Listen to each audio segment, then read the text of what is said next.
બનાસકાંઠા જિલ્લાના વડગામમાં સાર્વત્રિક 4 ઇંચથી વધુ વરસાદ વરસ્યો. વડગામમાં સાર્વત્રિકથી 4 ઇંચથી વધુ વરસાદ. વડગામ તાલુકાના નીચાણવાળા વિસ્તારોમાં ઠેર ઠેર ભરાયા પાણી.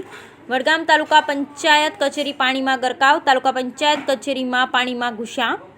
સરકારી કચેરીમાં વરસાદી પાણી ફરી વળતા કચેરીમાં અને અરજદારો મુશ્કેલીમાં મુકાયા. બ્યુરો રિપોર્ટ ભરઠક્કડી, બનાસકાંઠા.